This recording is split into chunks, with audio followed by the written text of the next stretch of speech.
If only there was a podcast that would answer my questions about English.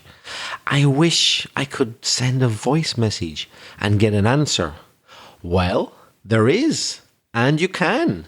We're talking about wishes and regrets today and explaining expressions like if only and I wish.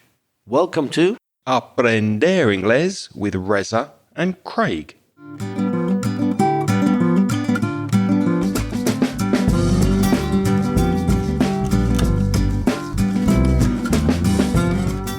Hi, I'm Reza. And my name's Craig. And with 50 years of teaching between us, we'll help you improve your English and take it to the next level. How are things, Craig? Things are fantastic. I'm feeling really good and really looking forward to podcasting again with you today. How are you doing? I'm doing all right, but I'm beginning to feel my age. I'm no spring chicken. And that means I'm not as young as I used to be. And I was just standing on a bus for about an hour. And it's made me feel tired. Does that mean I'm old? No, it just means that you went out last night and had too many beers. You didn't do that, of course. You wouldn't. No. I'm very well behaved. If you're a new listener to the podcast, you're very, very welcome. And we are going to help you improve your English and take it to the next level. What's first this week, Reza? Well, first of all, we've got a voice message from Jose Ignacio, who's from Chile. And Jose Ignacio is back home now in Chile after spending many, many months traveling around Europe on a European tour, visiting countries. He visited Valencia. We had a great coffee together. It was really nice to sit down with Jose Ignacio and have a chat. Before we listen to his report on his travels, Reza, which 3 cities do you think were his favourite cities during his European visit? Do you know the answer? Have you already listened to his audio? I have, but I'm asking you, if you had to choose 3 European cities, thinking of someone coming from South America. So he's come from Chile, right? Yeah. So I'm guessing, I haven't heard this yet. Let me see. Well, I don't know what countries he visited, but I imagine... Quite a few. Quite a few. He must have visited France. And I guess Paris, as they say there. Paris in English has got to be on his list. And 2 more? 2 more, okay. Paris for sure. London, if he was in England, I imagine he was. London. And where else? Where is a classic choice?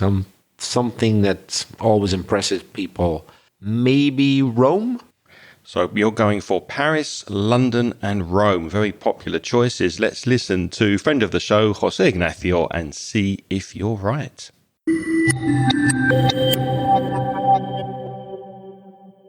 Dear Craig and Reza, how is it going? I hope everything is going well. This is Jose Ignacio from Chile, and I am sending this message because I had the opportunity to meet Craig last year when I was in the Euro trip that I had for a year. So it was a super, super nice experience. Of course, I remember that it was one of the unforgettable experiences of the trip. We had a lot of fun having that cup of coffee. In this opportunity, I wanted to share a little bit about my trip there in Europe because I was talking to Craig and he asked me if I could do this because it was really a completely different and a nice experience. Like for me, because I come from Latin America, I love this place, but of course you find differences in culture. And also, I don't know, one of the things that really impressed me when I was there was the fact that how much the things change between one country to another in only 2 or 3 hours. That I am impressed with that. Like really in 2 hours, you find like changes in the food, in the language. It's like, and here is what takes you from one city to another. So I was absolutely impressed with that. And also with the architecture, because I would say that here in Latin America, you can find like many beautiful natural things, but there in Europe is above all most related to a super impressive kind of architecture. I was really impressed with that. And also, yeah, in my experience was quite special because, of course, I didn't have the money to live 1 year there as a tourist. So I was using a special opportunity that I had that was basically working in hostel for a while, and they give me like free time to enjoy the city. So that is called like volunteering. It was great because I met many people from all over the world. And of course, English was a huge tool to be able to communicate with them. So thank you very much, both of you, for that. And I love Europe, really. I laugh a lot when I talk to Craig, because when I went to London, and like Craig had told us, like I found that the people from London were super nice and friendly, but that was because they were a little bit drunk.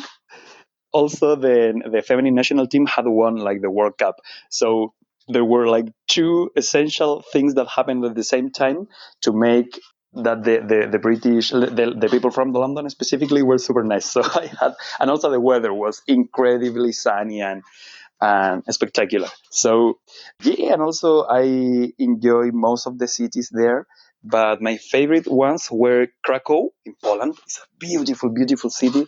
Bruges in Belgium, and my favorite capital was or is Budapest. It's absolutely beautiful. So I strongly recommend that you visit it if you can. And also, it's cheaper than the other countries. It's an underrated city. Sorry. So thank you for giving me this time to share this experience, and I hope to see you both soon, of course.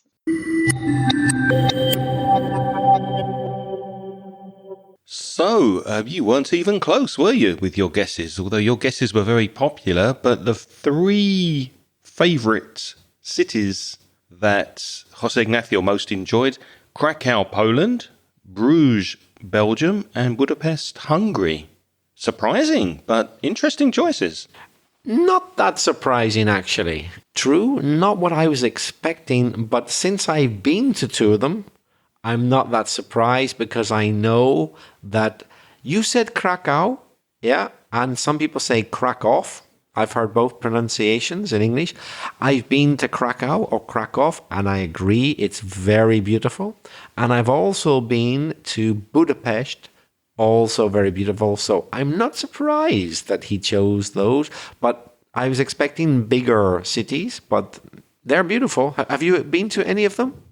No, I haven't, but now that you've mentioned them and Jose Ignacio likes them so much, they are definitely on my list. I've put them on my list, and as soon as I can, I will visit those three cities. So I have no idea what to expect, but they sound very, very attractive, very nice. Yes, and Bruges is on my list as well. That's the one I haven't been to, but I've heard it's very, very beautiful. I definitely want to go to Bruges, or as you say in Spanish, Brujas, the witches. But in English, it's Bruges. And many thanks to Jose Ignacio for his report on his European tour. Another thing he mentioned, which grabbed my attention, was the cultural changes between countries, which is something I've never really thought about. If you travel in the USA from coast to coast, you're traveling so many thousands of miles, but really the culture doesn't change that much. Maybe it changes a little bit, but not that much. However, you cross from Germany to France, to Italy, to all the European countries, the food changes, the language changes, the culture changes, the architecture changes. So that's an interesting point he made. Yeah, I guess we're lucky here living in Europe. We have all of this variety at our fingertips. That means really near. Different food, culture, architecture, what's a 20-minute flight away or something like that. It's incredible, isn't it? Yep, absolutely.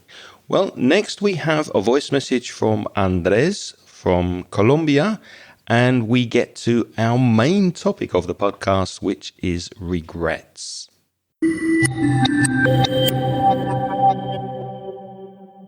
Hey Reza, hey Craig, this is Andres from Colombia.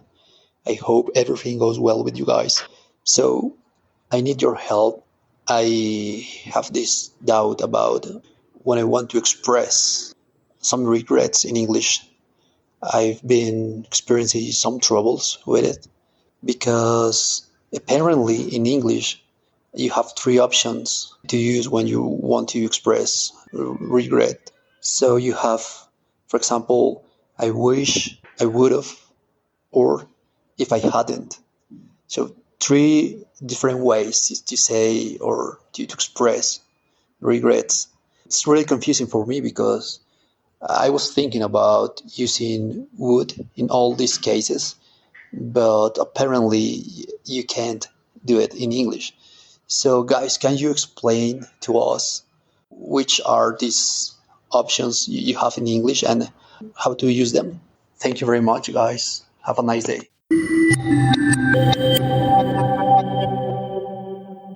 Thank you very much, Andres, for your message. I wish you hadn't asked that question. No, I'm joking. That's just an example. I'm pleased you asked that question. And in fact, we did speak about this. I wish, if only, and conditional sentences. For example, if I hadn't gone to the party, I would have got up earlier. We spoke about that in episode 223. So I suggested that Andres, or anybody listening who's interested in these expressions, go to inglespodcast.com/223 just to make sure that the grammar is clear. And here is Andres' response after listening to that episode. Hey, Greg, thank you very much for your response. I already listened to the episode you mentioned, but still I have the doubt. And I think it has more to do with how to conjugate the verb haber when I want to express regrets. So after I listened to the episode, now I know that if I want to say, for example, quisiera no haber ido a ese sitio, I have to use wish. I wish I hadn't gone to that place. But what about if I want to say, me hubiera quedado aquí? In that case, I have to use would. I would have stayed here. Or if I want to say, for example, si no hubiera comido eso, it would be if I hadn't eaten that. Yeah, so there are three ways to conjugate haber when I want to express regrets in English. So that's my confusion. Thank you very much again for your response, and I hope my explanation was clearer. Thank you, Greg. Have a nice day.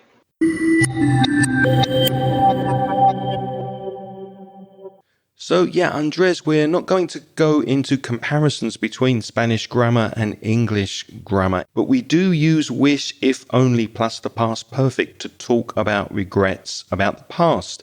And we went into this in quite a lot of detail in episode 223.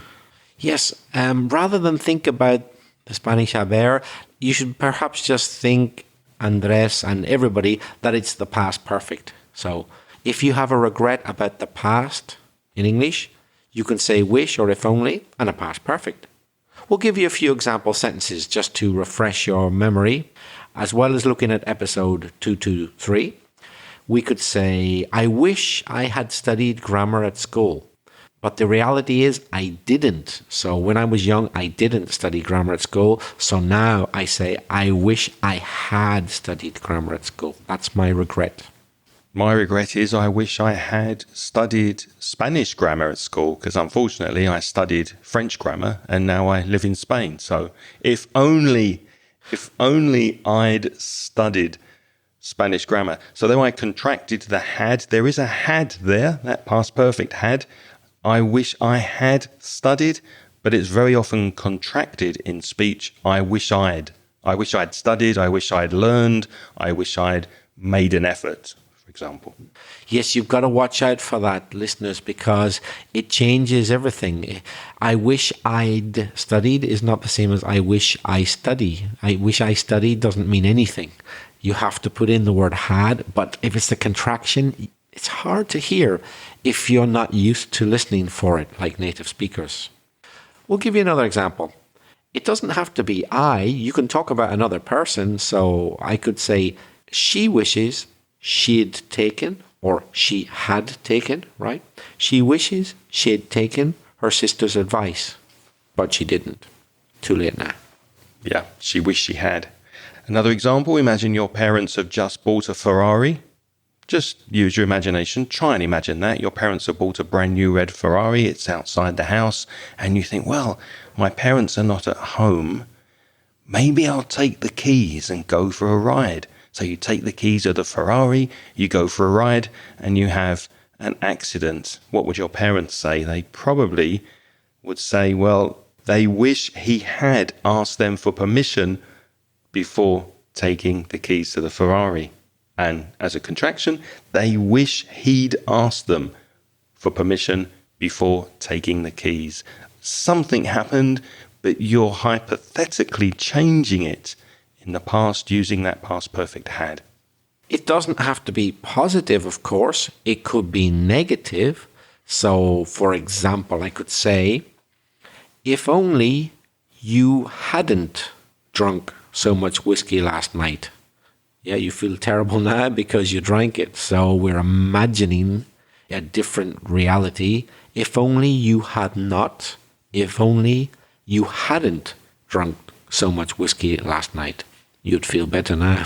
And you wouldn't have crashed the Ferrari if you hadn't drunk so much whiskey or driven so fast. We can say, we wish we hadn't been driving so fast when the accident happened. So there you've got the continuous tense. We wish we hadn't or had not been driving so fast when the accident happened. So as Craig said, it doesn't have to be past perfect simple. It could be past perfect continuous, the ing form as well.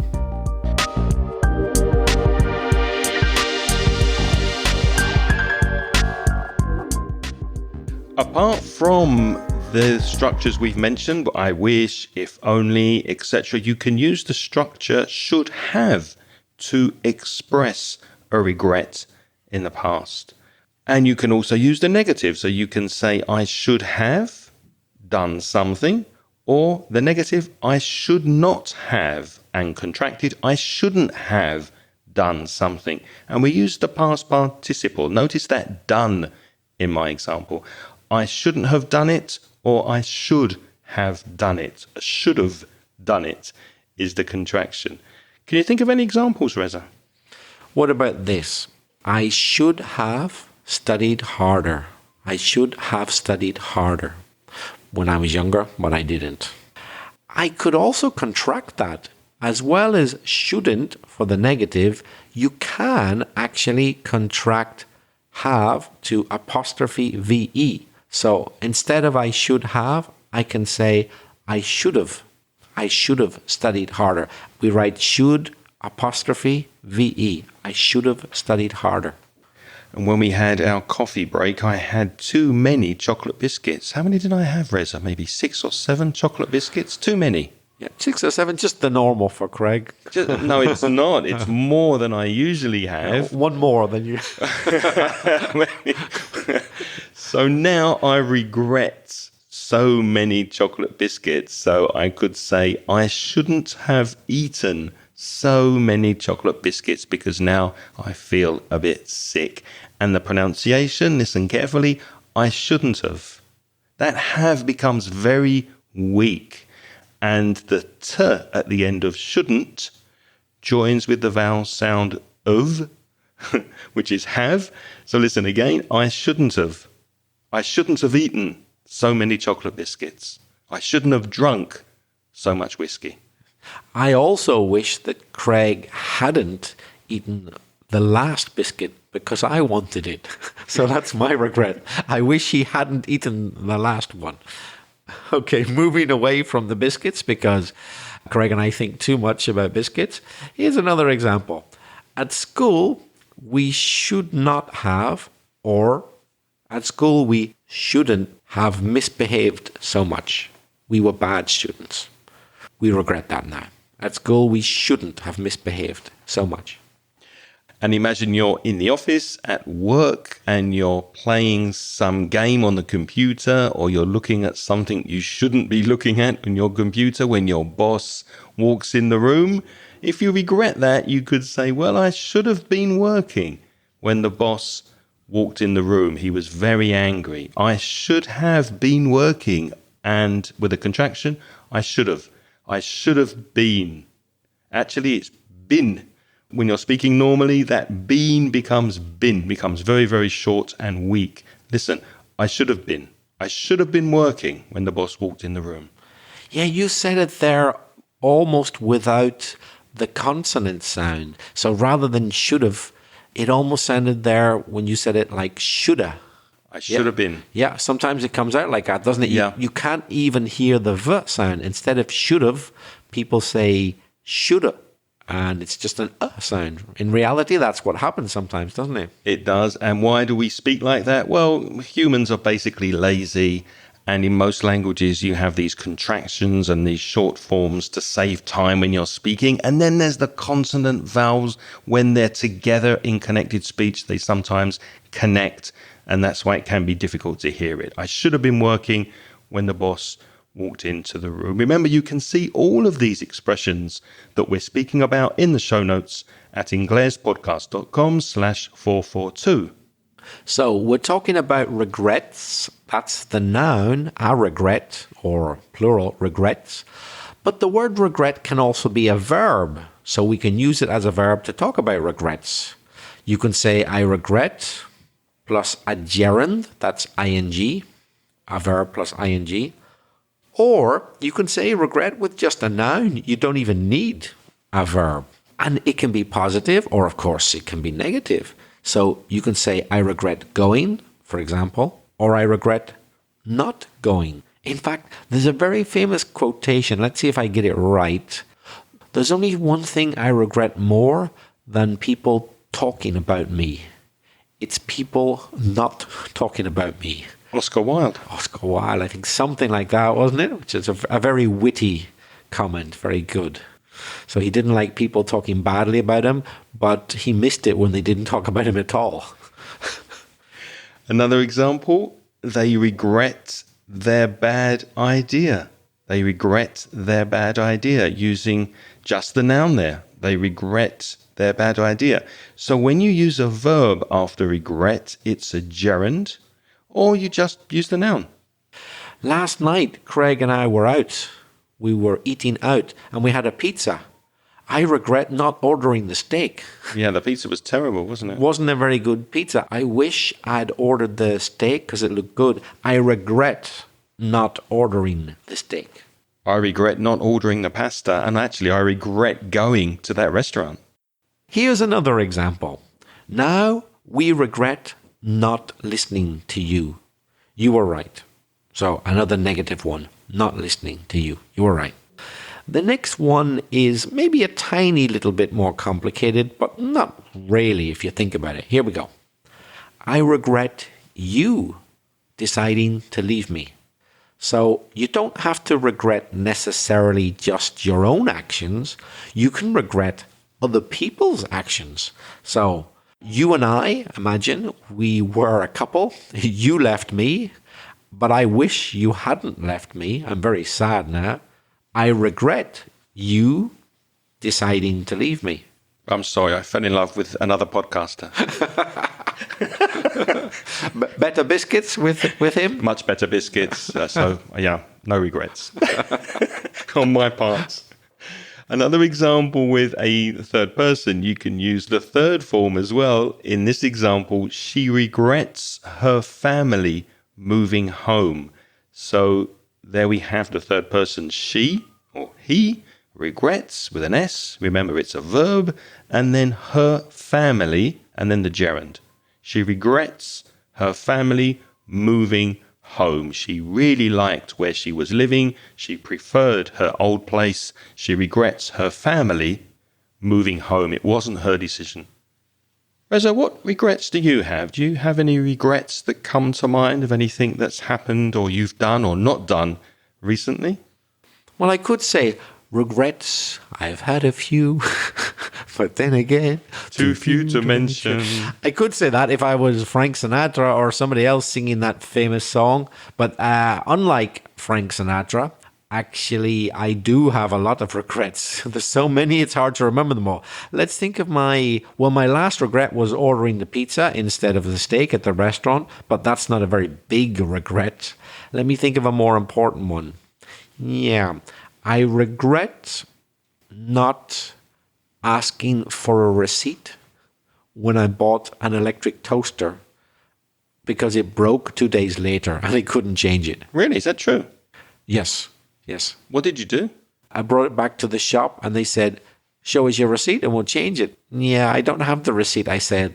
And they said, well, we're not going to change it. So I regret not keeping the receipt. Did you pay for it with a credit card? No, it was a long while ago. So it was in cash in the good old days. Yeah, I remember cash. Yeah.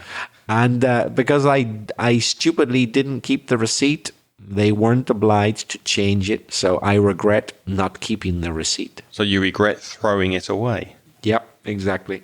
I regret playing football in July. Do you remember I went away to Scotland to visit my friends for a week in Loch Lomond in Scotland, and we played football, and I really regret playing football. Why do you regret it? What happened? Because I fell over. I really hurt my shoulder. I thought I was 18 years old. I'm not. I'm older than that, so my body isn't an 18-year-old body. And I fell really badly on my shoulder, and it was painful, and the pain is still there. And I did go to the doctor, but I regret not going to the doctor sooner, because now I'm waiting to see the specialist. So I dived to save the ball. I was in goal, and then I fell hard on the ground. So if only I hadn't dived to save the ball, my shoulder wouldn't be hurting now. If only I hadn't dived to save the ball, my shoulder wouldn't be hurting now. It's a mixed conditional. Do you wish you had just let the ball in and not made an effort to save it? I wish I hadn't tried to be a hero. I wish I had let my friends score the goal, and then I wouldn't be in pain now. Yeah, stupid, really stupid. But talking about regrets, let's not forget that a lot of the best and the most important inventions and discoveries throughout history are as a result of things going wrong and people learning. I bet Alexander Fleming doesn't regret leaving his cheese for a few days on the table, because by doing that, he discovered penicillin. The story is he left cheese for a long time and it began to get a mold. And he thought, oh, this is interesting. Let's investigate this. Getting a mold is turning green. Yeah, turning green moldy. Or blue or something like that. A mold, a muo in Spanish, right?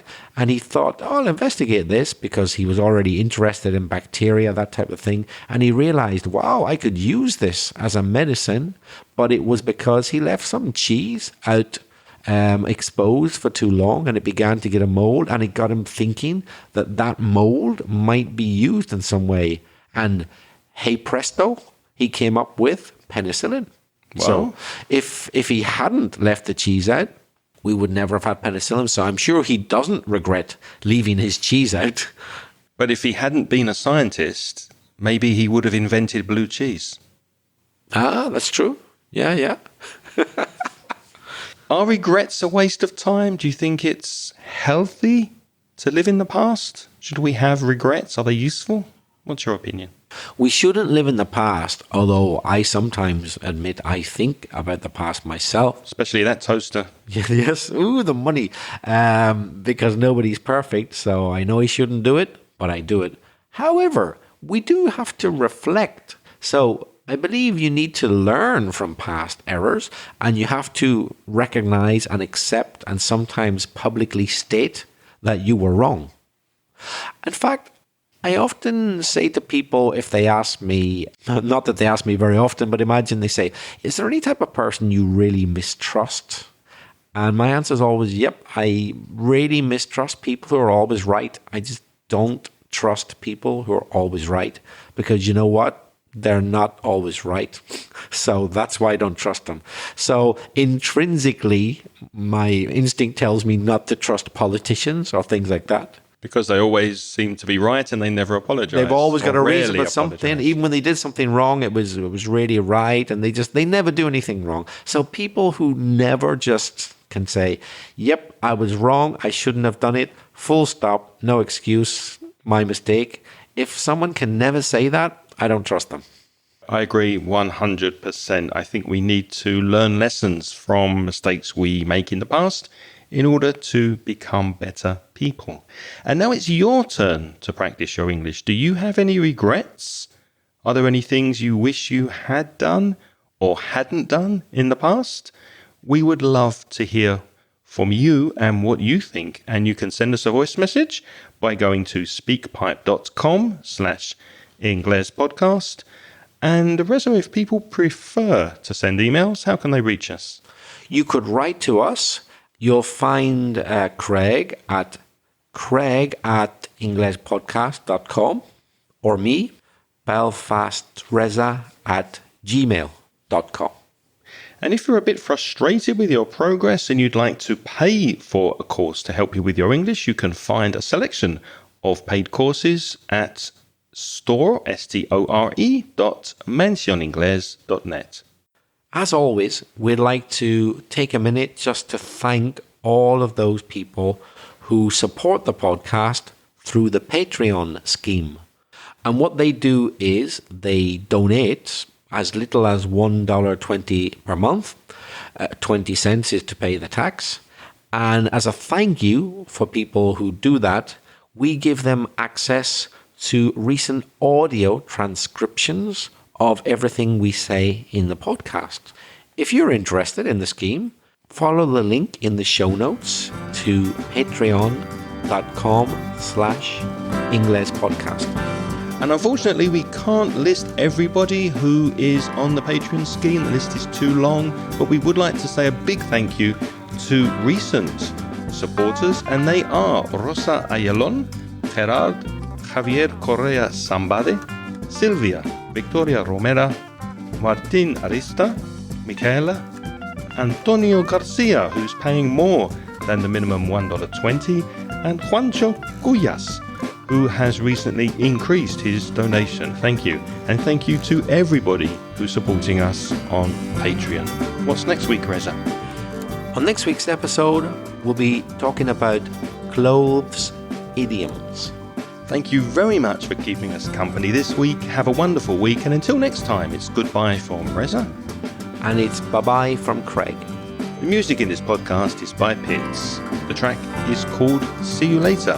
And if you did enjoy this episode and learn something from this podcast, please tell your friends so that more people can be listening.